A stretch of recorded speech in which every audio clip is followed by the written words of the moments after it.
$130.000 бир аз кеми бар. Дал ушул 12 сотук жер тилкесиндеги бак дарактуу чоң 6 бөлмөлүү жер үй сатылат.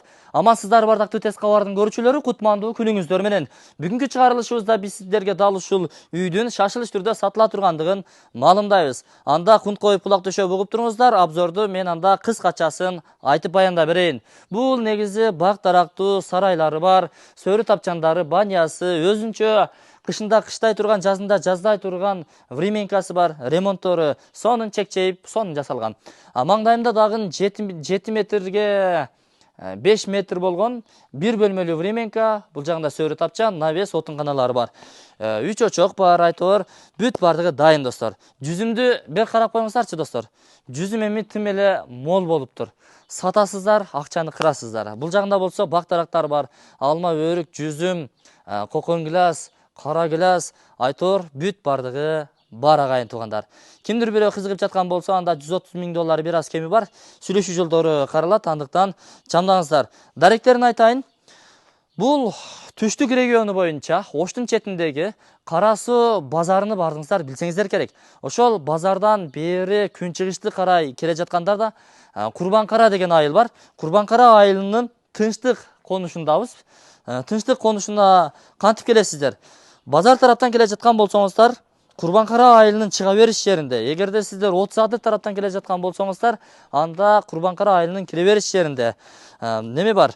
Жолдун сол тарабында Мүрзө, ал эми оң тарабында болсо чоң Сабай каналы агып өтөт. Ошол каналдан сиздер оң тарапка буруласыздар дагы, жогору түз чыгып келгенде катары менен эсептегенде экинчи, жазуусунда болсо үчүнчү Сөлпүев, Калыкберди көчөсү менен түз ылдый түшүп келе бересиздер. Бир сайды бойлоп, анан кийин дөңсөгө чыгасыздар. Дөңсөдөн кийин дагы бир 200 метрдей чыгат, дөңсөгө чыкканыңыздардан кийин 200 метр бери келесиздер. Дал ушул жолдун оң тарабындагы дарбазаны эстеп калыңыздар. Ушул дарбазалуу үйгө кирип келе бересиздер агайын туугандар.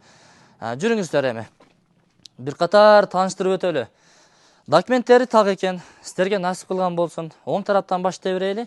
Мына ушул кире бериш жерден оңго бурулганда эле буйруса мына бир бөлмөлүү. Узун туурасы 8ге 380 болгон конок бөлмөсү же өзүңүздөр олтура турган бөлмө. Көчө тарапты караган 2 пластик терезелери камтылган. Эми ремонтторун өзүңүздөр көрүп олтурасыздар. Жакшы негизи. Анан эми кошумча курулуштарын бир жолу көрсөтүп өтөлү да. Бул жерде чакан сөрүсү бар экен.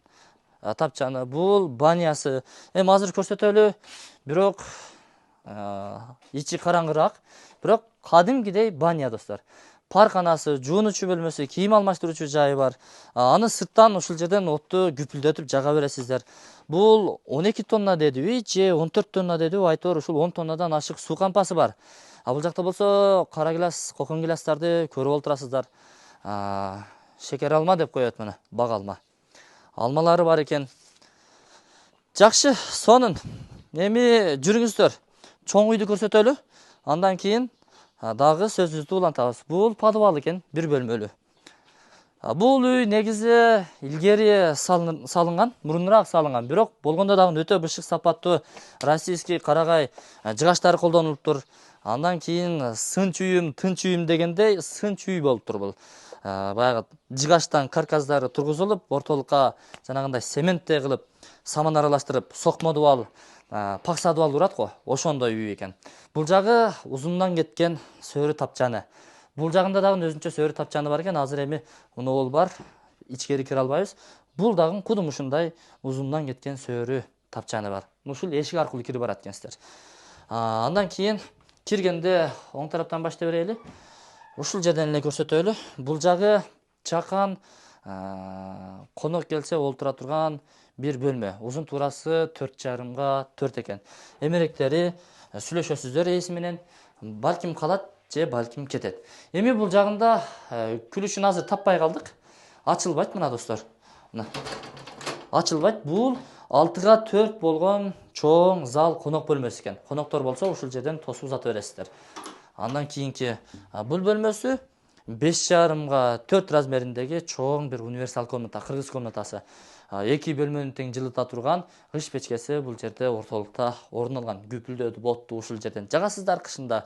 Сонун жеңил кийимден кыштан чыксаңыздар болот.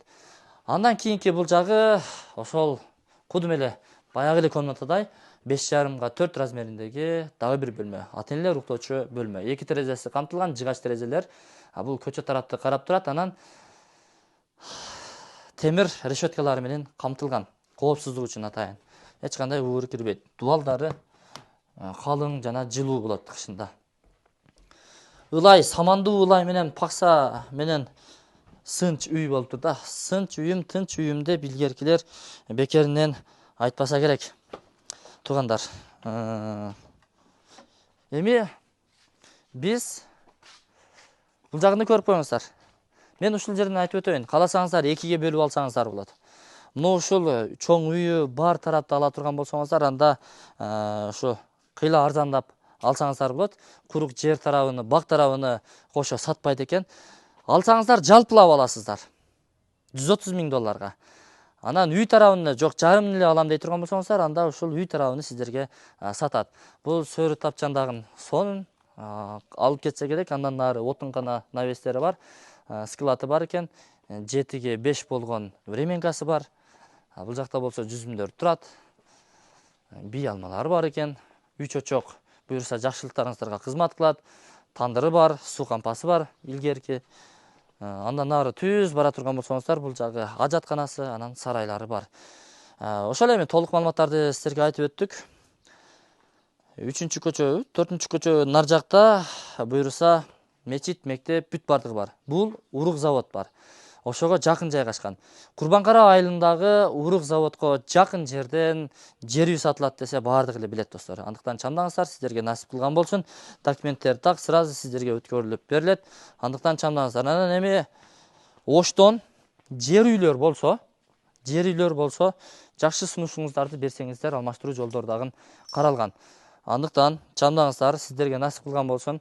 Биз бул чыгарылышты жыйынтыктадык. Ассалому алейкум. Калган маалыматтарды ээси номер экран астында камтылат. Чалып, дагы да бир толук маалымат алсаңыздар болот. Биз болушунча обзор кылып көрсөткөнгө аракет кылдык. Бак тарапты бир тартып коелу. Бакты көрдүңүздөр да. 1 2 3 4 5 6 7 8 9 10 түптөй чоң кокон гилясы бар экен. Бул гиляс сезондо боло бере турган болсо 100,000 тегерегинде киреше бар экен да. Быйыл анча түшүм болбоду, бирок саттык, 60,000 гиляс саттык деди. Мына 60,000 жаманбы. Жакшы да киреше. Жүзүм дагы кадыр эсе боло берет. Көз тийбесин, машалла. Ассаламу алейкум. Чалыңыздар.